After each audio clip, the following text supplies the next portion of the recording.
암에 대한 공포 해소 요법 일부. 암이라는 단어를 들으면 많은 사람들이 가장 먼저 떠올리는 것은 두려움입니다. 암 진단을 받은 사람뿐만 아니라 단지 혹시 나도 암일지 모른다는 생각만으로도 마음속 깊은 곳에서 불안과 공포가 피어오릅니다. 이러한 감정은 때로는 이성적인 판단을 흐리게 하고 일상생활에까지 영향을 미칠 수 있습니다. 하지만 우리는 반드시 기억해야 합니다. 암에 대한 공포는 실체 있는 위험과 막연한 두려움이 섞여 있다는 점을. 이 막연한 두려움은 우리가 알고 있는 정보의 양과 질 그리고 그것을 받아들이는 태도에 따라 크게 달라집니다. 우선 정보의 균형이 필요합니다. 사람들은 보통 인터넷에서 암이라는 키워드를 검색하면 무서운 이야기와 통계부터 접하게 됩니다. 몇 년 생존율이 몇 %, 치료가 힘들다 같은 문장들이 마치 모든 암이 똑같이 치명적인 것처럼 느끼게 만들죠. 그러나 사실은 그렇지 않습니다. 암의 종류에 따라 원인, 진행 속도, 치료 방법, 예후가 모두 다릅니다. 심지어 일부 암은 조기에 발견할 경우 완치율이 90%를 훌쩍 넘습니다. 따라서 한쪽 이야기만 듣고 암은 죽음이라고 생각하는 것은 불필요하게 공포를 키우는 일입니다. 의학적 사실에 기반한 이해도 중요합니다. 암은 단일 질병이 아니라 수십 가지 이상의 서로 다른 질병군을 포괄적으로 부르는 이름입니다. 백혈병, 폐암, 유방암, 대장암, 갑상선암 등 각각의 원인과 치료 과정은 전혀 다릅니다.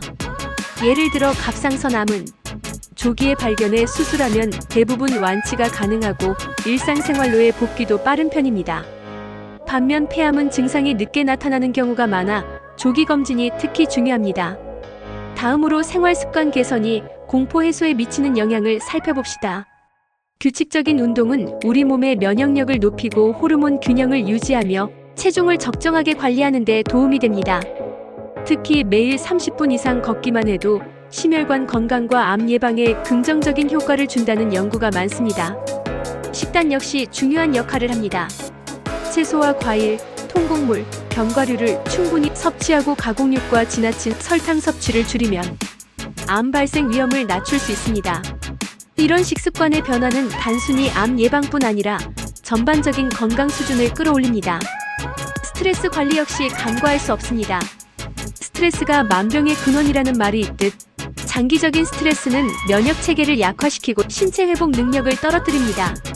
명상, 요가, 호흡 훈련, 취미 생활 등 자신만의 스트레스 해소법을 찾는 것은 암 공포를 줄이는 데도 큰 도움이 됩니다. 또 하나 중요한 점은 정신적 지지 체계입니다. 가족과 친구, 그리고 같은 경험을 공유하는 사람들과의 소통은 혼자 감당하기 힘든 불안을 나누게 해줍니다. 이야기를 나누는 것만으로도 마음이 한결 가벼워지고 혼자가 아니라는 사실이 큰 힘이 됩니다. 마지막으로 이 일부에서 강조하고 싶은 점은 전문가와의 상담입니다.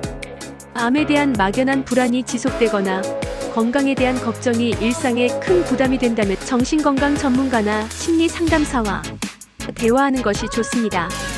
또한 의사와 상담하여 본인의 건강 상태에 맞는 검진 주기와 예방 계획을 세우면 두려움이 훨씬 줄어듭니다. 암에 대한 공포 해소 요법 2부. 앞서 1부에서 암에 대한 정보의 균형, 의학적 이해, 생활습관 개선, 스트레스 관리, 그리고 전문가 상담의 중요성을 이야기했습니다. 이번 2부에서는 공포를 줄이는 또 다른 구체적인 방법들을 살펴보겠습니다. 첫 번째는 정기검진을 통한 마음의 안심입니다. 암은 조기 발견이 생존율을 획기적으로 높입니다. 하지만 많은 사람들이 혹시 검사하다가 암이 발견되면 어떡하지? 라는 두려움 때문에 오히려 검진을 미루는 경우가 있습니다. 이것은 불안과 공포를 계속 키우는 악순환입니다. 정기검진은 단순히 질병을 찾는 목적뿐 아니라 현재 내 몸이 건강하다는 사실을 확인해주는 역할도 합니다. 예방 차원에서 1 또는 2년에 한 번은 반드시 전문 검진을 받는 것이 좋습니다. 두 번째는 마음 챙김과 명상 훈련입니다. 암에 대한 두려움은 대부분 미래에 대한 불확실성에서 비롯됩니다. 마음 챙김은 지금 이 순간, 현재에 집중하는 연습입니다. 조용히 앉아 호흡에 집중하거나 주변의 소리와 감각에 의식적으로 귀를 기울이는 것만으로도 불필요한 상상과 걱정을 줄일 수 있습니다. 명상은 단순한 정신 수련이 아니라 실제로 스트레스 호르몬 수치를 낮추고 면역력에 긍정적인 영향을 준다는 연구 결과가 많습니다. 세 번째는 긍정적인 이야기 접하기입니다. 언론이나 인터넷에서 자극적인 부정적 소식은 쉽게 접할 수 있습니다. 하지만 암을 극복한 사람들의 이야기, 새로운 치료법의 성공 사례, 의학 연구의 놀라운 성과를 의도적으로 찾아보는 습관을 들이면 암에 대한 인식이 공포에서 희망으로 서서히 변합니다. 희망적인 사례는 우리에게 심리적 에너지를 공급하고 실질적인 회복 동기를 부여합니다. 네 번째는 작은 목표 설정입니다. 암에 대한 공포가 너무 크면 앞으로의 인생이 무의미하게 느껴질 수 있습니다. 이럴 때는 오늘 하루 20분 걷기, 채소 반찬 하나 더 먹기, 잠들기 전 10분 스트레치 같은 아주 작은 목표를 세우고 실천해보세요. 작은 목표를 달성할 때마다 성취감이 쌓이고 나는 내 건강을 지키고 있다는 긍정적인 확신이 생깁니다. 다섯 번째는 자신만의 루틴 만들기입니다.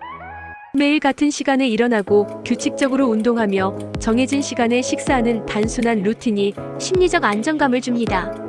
루틴은 불확실성을 줄이고 몸과 마음을 균형 잡힌 상태로 유지하는 데 큰 도움을 줍니다. 마지막으로 2부에서 꼭 전하고 싶은 것은 공포를 외면하지 말고 인정하는 태도입니다. 공포를 무시하려고 하면 오히려 더 강하게 다가올 때가 많습니다. 그래, 나는 지금 두려움을 느끼고 있구나 하고 인정하고 그 감정을 관찰하듯 바라보는 것이 좋습니다. 이렇게 하면 두려움이 나를 지배하는 대신 내가 두려움을 관리하게 됩니다. 암에 대한 공포 해소 요법 3부. 앞서 1부와 2부에서는 암에 대한 정보 이해, 생활 습관 개선, 정신적 지지 체계, 마음 챙김, 그리고 작은 목표 설정까지 살펴보았습니다. 이번 3부에서는 조금 더 심리적 사회적 측면에서 공포를 줄이는 방법들을 이야기하겠습니다. 첫 번째는 전문가와의 꾸준한 소통입니다. 한 번의 진료나 상담으로 모든 불안을 해소하기는 어렵습니다. 암에 대한 공포는 시간이 지나면서 형태를 바꿔 다시 나타나기도 합니다.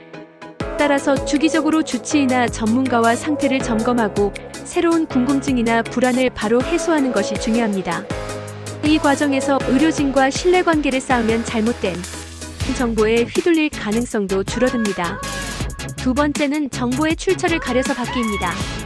인터넷에는 수많은 건강 정보가 있지만 그중 상당수는 과장되거나 상업적 목적을 띈 내용입니다. 예를 들어 특정 식품이 암에 특효가 있다는 식의 광고는 과학적 근거가 없는 경우가 많습니다. 공포심을 자극해 불필요한 소비를 유도하는 정보에 휘말리지 않으려면 국가암정보센터, 대학병원, 공신력 있는 학회와 같은 검증된 경로의 자료를 우선적으로 참고해야 합니다. 세 번째는 심리적 회복력을 기르는 훈련입니다. 심리학에서는 이를 레질리언스라고 부릅니다. 레질리언스는 스트레스와 위기 상황에서 다시 일어서는 능력을 말합니다. 이 능력을 키우려면 실패나 힘든 경험을 회피하지 말고 그 속에서 배울 점을 찾는 태도가 필요합니다. 작은 성공 경험을 반복해서 쌓아가는 것도 심리적 회복력을 강화하는 방법입니다. 네 번째는 공포를 줄이는 사회적 활동입니다. 암에 대한 두려움을 혼자 곱씹으면 점점 커집니다. 반대로 봉사활동, 취미 모임, 운동, 동호회처럼 다른 사람들과 교류하는 시간을 늘리면 공포에서 벗어나 현재에 집중할 수 있습니다.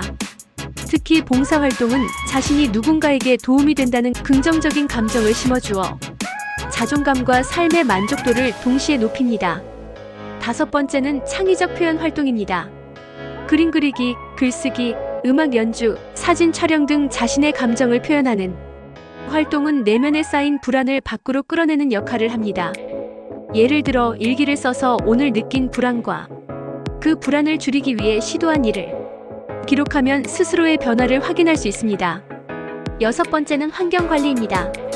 거주 공간을 깨끗하게 정리하고 햇볕이 잘 드는 방향으로 가구를 배치하며 실내 공기를 자주 환기시키는 것만으로도 기분이 밝아지고 몸 상태가 개선됩니다.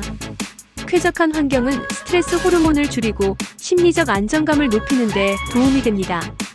마지막으로 3부에서 강조하고 싶은 점은 자신을 과도하게 몰아붙이지 않는 것입니다.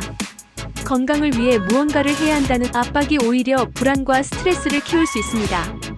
가끔은 그냥 쉬어도 괜찮고 완벽하지 않아도 괜찮다는 마음가짐이 필요합니다. 이런 여유가 마음을 부드럽게 하고 암에 대한 공포를 한층 누그러뜨립니다. 암에 대한 공포 해소 요법 4부. 앞서 1부부터 3부까지 우리는 암에 대한 공포를 줄이기 위한 다양한 방법과 실천 전략을 살펴보았습니다.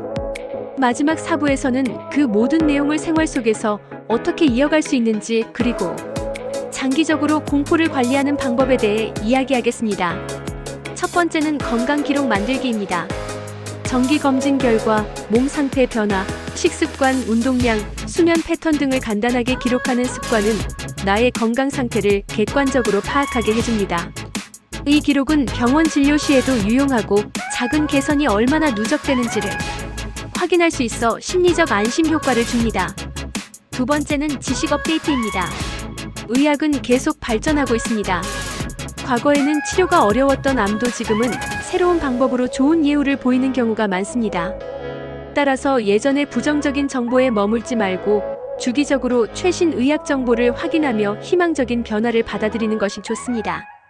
세 번째는 건강 목표의 유연성입니다.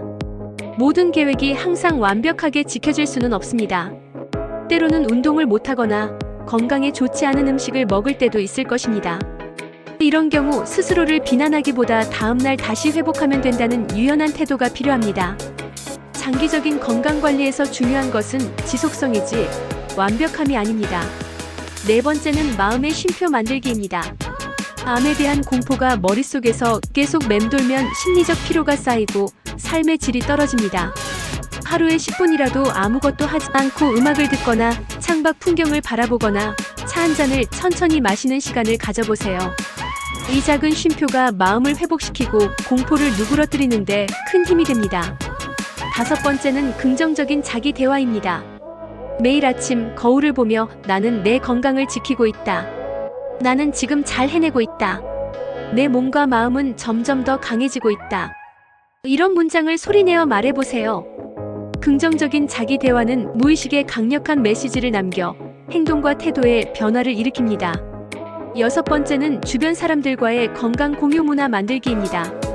가족, 친구, 동료와 함께 건강검진을 받고 함께 운동하고 건강한 식단을 공유하면 혼자보다 훨씬 더 쉽게 지속할 수 있습니다. 함께하는 힘은 공포를 나누고 건강을 지키는 든든한 버팀목이 됩니다. 마지막으로 우리는 모두 암이라는 단어 앞에서 어느 정도 두려움을 느낍니다. 하지만 이 두려움이 우리의 삶을 지배하게 두지 말아야 합니다. 균형 잡힌 정보, 올바른 생활 습관, 정신적 지지와 자기 돌봄을 통해 우리는 암의 공포를 다스리고 더 건강하고 의미 있는 삶을 살아갈 수 있습니다. 지금까지 탄탄TV 건강정보에서 전해드린 암에 대한 공포를 해소하는 방법이었습니다. 오늘의 내용이 여러분께 도움이 되셨다면 구독과 좋아요, 그리고 알림 설정까지 부탁드립니다. 여러분의 건강과 행복을 늘 응원하겠습니다.